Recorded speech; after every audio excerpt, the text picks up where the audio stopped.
喂，又係我啊，完啦！近排花生都食到有啲熱氣啊，咁所以揾啲嘢間一間場，就講翻自己本身做開嘅嘢有關嘅嘢啦。咁啊，如果大家有睇開我個 channel 啊，應該之前都講過一單嘢，就係巴黎百貨公司啊 BHV 咧就引入呢個 Shein 啦。咁當時法國就鬧到即係嘈到拆天。員工反對，其他牌子反對，環保組織反對，就連政府嘅政客都反對。總之，全個法國好似淨係得 Shein 自己支持自己啦。而我當時都講過，其實我最有興趣睇嘅唔係反對公司啦，反對聲音啊，而係管理層啊，究竟會唔會頂得順呢？呢啲咁嘅反對聲音結果呢，就呢幾日終於出現啦個答案。係頂唔順嘅，而且係徹底地頂唔順啊！因為呢個 BHV 咧就正式宣布結束同呢個 Shein 嘅合作，而更加誇張嘅係新管理層竟然直接講係允許呢個 Shein 進駐 BHV 咧係一個戰略嘅錯誤啊！咁我做咗咁多年 retail 唔好話做 retail 啦，即係做咗咁多年人真係好少聽到呢句說話，因為啲高層咧通常就唔會承認自己做錯，係咪？就算係做錯都會話係因為市場嘅變化啦、環境嘅因素啦、消費者嘅習慣改變啦，總之就一定唔係自己錯嘅。但係今次竟然公開認錯，即係代表呢件事已經衰到一個冇朋友嘅地步，直頭去到連包都唔想包嘅程度啦。不過如果大家留意新聞嘅呢，其實重點呢就真係未必係 Shein 嘅啦，已經，而係 BHV 呢就換咗老細。我覺得呢一個先至係最 key point 嘅地方，因為早前呢個 BHV 嘅母公司呢 SGM 其實係決定出售呢個 BHV 嘅，咁最後就由一班管理層自己接翻手。簡單啲講咧，就係由原本大集團嘅管理咧，就變成管理層嘅 MBO， 即係 management buyout， 管理層自己做翻老細。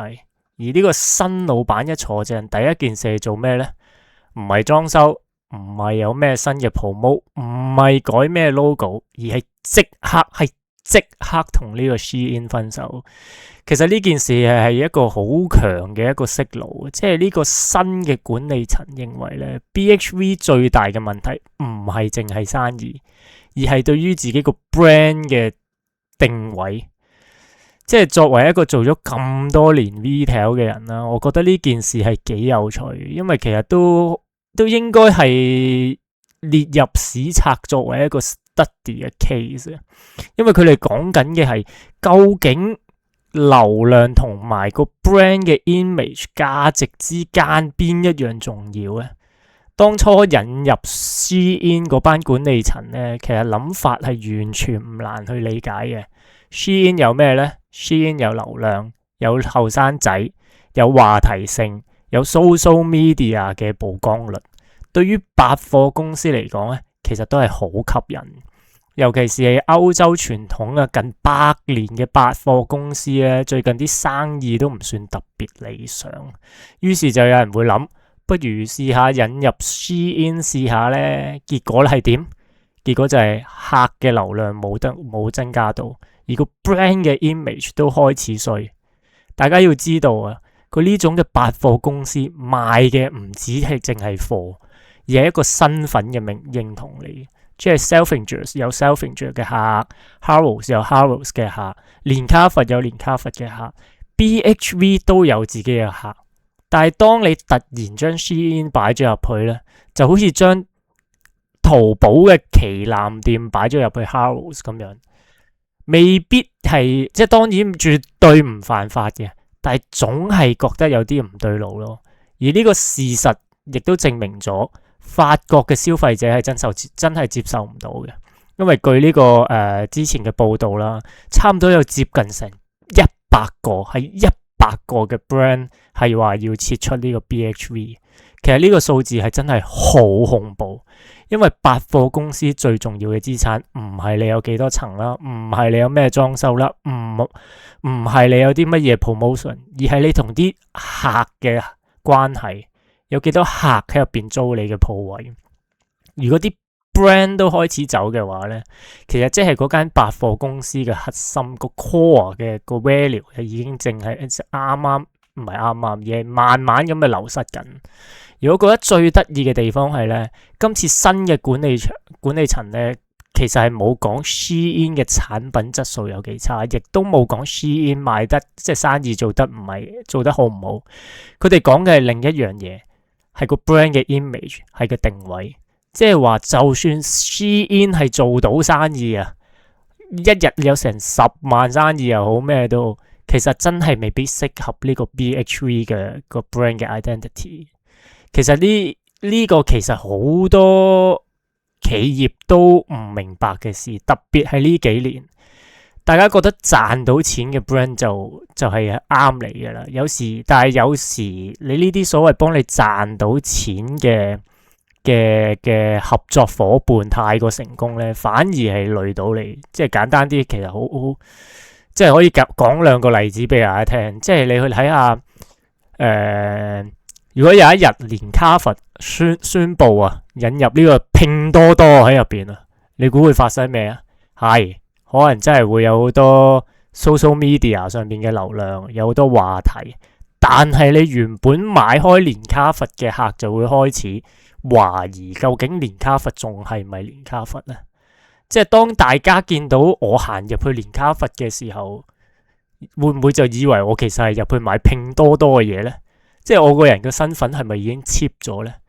另外有一個亦都係好，即係唔係 exactly 一模一樣 Apple to Apple 嘅 case， 但係都幾相似嘅就係 Sogo 而家年年都有做呢個 Thanksgiving， 係咪唔係 Thanksgiving？ 嗰啲叫做係感謝祭。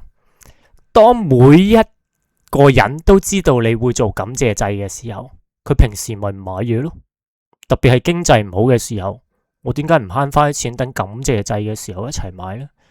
咁所以你會而家發現 Sogo 開頭嘅感謝祭可能係得一個禮拜，一年可能得一次，但係而家慢慢佢就會變咗個期數長咗之餘，可能由一個禮拜變咗一個月，再變咗可能係一年一次，就變咗一年2次，甚至3次、4次，你就會睇得出其實呢啲嘢都只不過係即係大家都話生意唔好，所以咁樣做。但係個 point 就係你咁樣其實係成日唔記得個飲咩鳩止渴啊，係嘛？即係你好似係飲緊毒藥去救自己咁樣咯。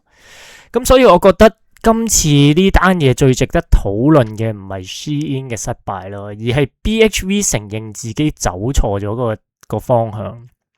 更加重要嘅係新嘅管理層上場之後咧，第一件事就係修正翻上一屆嘅 management 留低嘅錯誤咯。我覺得呢個先至係真正值得學習嘅地方。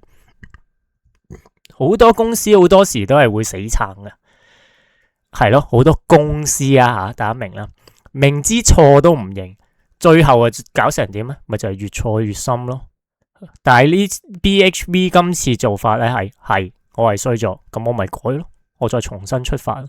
其實喺商業嘅角度嚟講咧，你反而咁樣係成熟，亦都係一個比較合理嘅做法。你止蝕好過一直為咗面子而繼續蝕落去咯。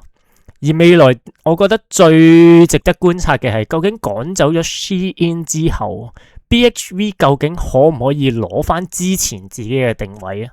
可唔可以將之前走咗嘅牌子帶翻嚟呢？亦都可唔可以重新建立喺巴黎嘅人對佢嘅信任？呢個先至係真正之後會發生嘅事。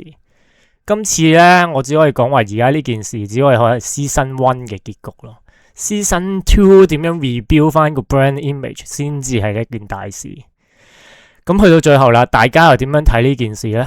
如果你係 BHV 嘅老細，你會唔會引入 Shein 呢？如果你係呢個新嘅 CEO， 又會唔會好似佢哋而家咁樣第一時間趕走佢呢？咁留言呢就講下你哋嘅睇法啦。咁啊，去到最後啦，都係嗰句啦，來都來了。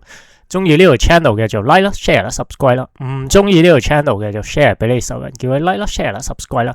咁我一有片出咧，就會煩到佢噶啦。咁啊，今集就講到呢度啊，下次再講啦，拜拜。